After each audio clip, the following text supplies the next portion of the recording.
मैं ऐसा है इसके बाद मैं मीटिंग करके मैं निकल जाऊँगा। ठीक है। हमारे यहाँ ऐसी फार्मा कंपनीज जो शेड्यूल एच ड्रग्स बना रही है। शेड्यूल एच ड्रग्स, जैसा कि आप में से कई लोग अवगत होंगे, ये वो हैं जो केवल एक मेडिकल प्रिस्क्रिप्शन पर ही बेची जा सकती हैं। ऐसी शेड्यूल एच ड्रग्स 172 ऐसी ड्रग्स हैं, क्योंकि इनका भी जो दुरुपयोग है वो नशे के लिए किया जा सकता है ऐसी ड्रग्स का। तो इसलिए शेड्यूल एच ड्रग्स जहां बन रही हैं, ऐसी यूनिट्स 172 जो यूनिट्स हैं, इनके लिए भी सारे एसओज को, जो कि ड्रग इंस्पेक्टर्स के साथ संयुक्त रूप से ऐसी सभी यूनिट्स का बारीकी से फिज़िकल इंस्पेक्शन करेंगे और उनके रिकॉर्ड्स के हिसाब से ये देखेंगे कि वहाँ सब चीज़ प्रक्रिया के अनुसार हो रही है कि नहीं। तो ये एक ब्रीफ ओवरव्यू था जो ऑनगोइंग हमारा प्रचलित अभियान है ड्रग्स के विरुद्ध। अब मैं जो आज की जो विशेष कार्रवाई ये रही है, जिसमें एसटीएफ और तीनों जनपद ने एक संयुक्त रूप से एक बड़े कार्टेल के विरुद्ध एक्शन लिया है और भारी मात्रा में रिकवरी हुई है, और जिसके तार भारत में अन्य राज्यों से जुड़े हैं और जिसका इन्वेस्टिगेशन आगे भी चलेगा, उसके बारे में विस्तृत विवरण देने के लिए मैं चाहूँगा कि एसएसपी एसटीएफ अब पूरे ऑपरेशन की बारीकी से ब्रीफिंग करें। जो इस तरह के जो नेटवर्क्स होते हैं, इनके फॉरवर्ड बैकवर्ड लिंकेजेस का पता लगाना बहुत ज़रूरी है। इसके लिए सभी को निर्देशित किया गया है कि जो इसका पूरा फाइनेंशियल नेटवर्क है, जो लोग इसमें लिप्त थे, वो इस धन का, उनके पास कहाँ से धन आ रहा था और कहाँ से इस क्राइम से जो अर्जित धन है वो कहाँ पे लगाया गया है, ये पूरा डिटेल में ये फाइनेंशियल इन्वेस्टिगेशन किया जाएगा। इसके साथ ही इनको पिट एनडीपीएस एक्ट के अंतर्गत इनके विरुद्ध कार्रवाई की जाएगी, जिससे लंबे समय तक ये निरुद्ध रह सके। और साथ ही जो इनकी प्रॉपर्टी है, जो इस ऑर्गेनाइज्ड क्राइम के जरिए इन्होंने जो संपत्ति अर्जित की है, उसके अटैचमेंट के भी आदेश दे दिए गए हैं। इस प्रकार ये कार्रवाई केवल मेथ की बरामदगी, प्रीकर्सर केमिकल्स की बरामदगी और अभियुक्तों की गिरफ्तारी तक समाप्त नहीं होगी, और इसमें आगे लगातार जितने लोग और अगर फर्म्स जहां से प्रीकर्सर केमिकल्स एक इल्लीगल तरीके से इनको मिले हैं, ये फर्म्स लिंक हुई हैं गाज़ियाबाद से, थाने से, ये सब इन्वेस्टिगेशन का पार्ट है जहां से लीकेज होके इनको प्रीकर्सर केमिकल्स मिले हैं। और साथ में इन्होंने अपने पूरे कार्टेल के साथ कहाँ इसमें इन्वेस्टमेंट्स किए हैं और जो एक पूरी फाइनेंशियल चेन है।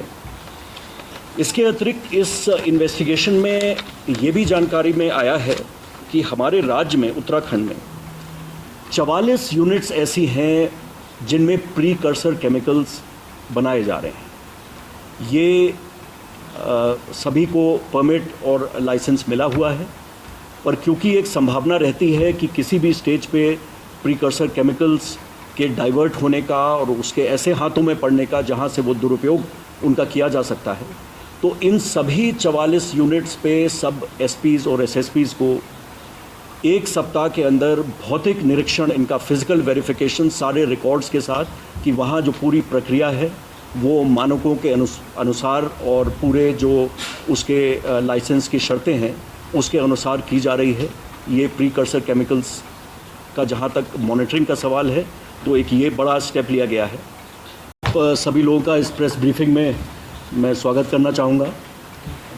जैसा कि आप अवगत हैं, उत्तराखंड राज्य में माननीय मुख्यमंत्री जी के निर्देशों पर जो ड्रग फ्री उत्तराखंड एक अभियान की तहत कार्रवाई की जा रही है, उसके अंतर्गत सभी जनपदों को एंटी नारकोटिक्स टास्क फोर्स को निर्देशित किया गया है और उनके द्वारा लगातार उत्तराखंड राज्य में ड्रग्स की सप्लाई, डिस्ट्रीब्यूशन और इनका जो फाइनेंशियल नेटवर्क है उसके विरुद्ध एक वृहद स्ट्रैटेजी बनाकर एक कार्रवाई की जा रही है, और जिसमें लगातार उत्तराखंड पुलिस को सफलता मिली है इनके नेटवर्क को ध्वस्त करने में और आरोपियों को अरेस्ट करने में। इसी ड्रग्स फ्री देवभूमि जो अभियान है, इसके अंतर्गत उत्तराखंड पुलिस को एक मेजर ब्रेक थ्रू मिला है। एक बड़े ड्रग कार्टेल को एक तरह से पूरी तरह उनकी जो सारा नेटवर्क है उसको ध्वस्त किया गया है, जिसका विवरण मैं ब्रीफ में एक ओवरव्यू आपको दूंगा।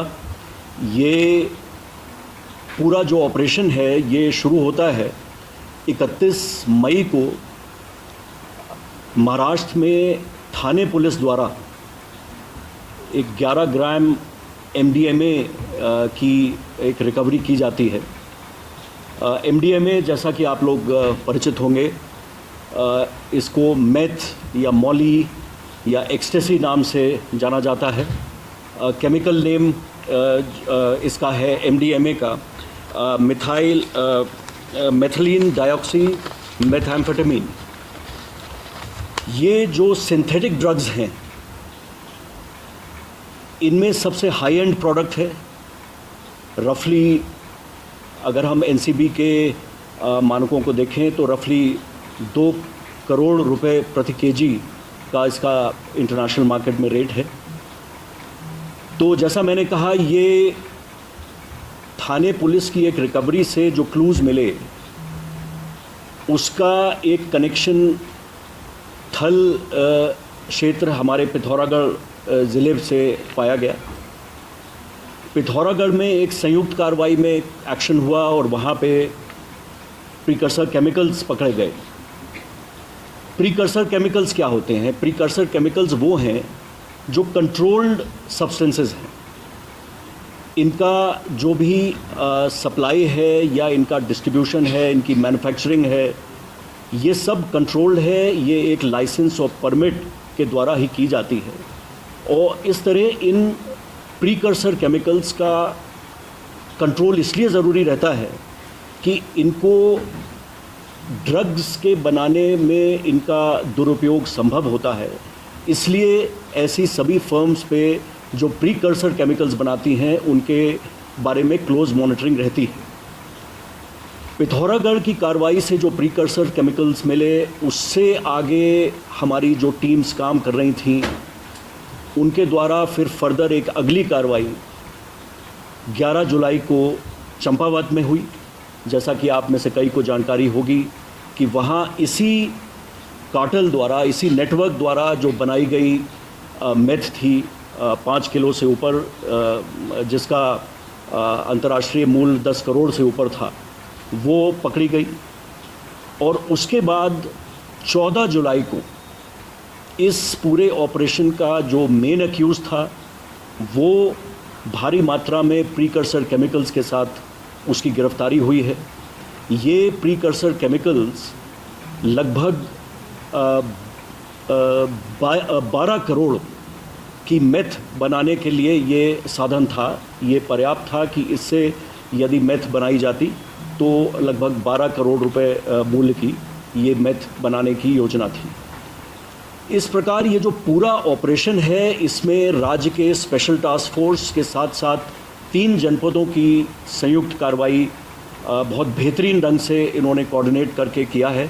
हमारे साथ आज VC से भी जनपद पिथौरागढ़, चंपावत और उधम सिंह नगर के SPs जुड़े हैं और SSP STF यहाँ पर हैं। ये आपको एक विस्तृत रूप से सारा जो ऑपरेशन है उसका एक विवरण अभी देंगे।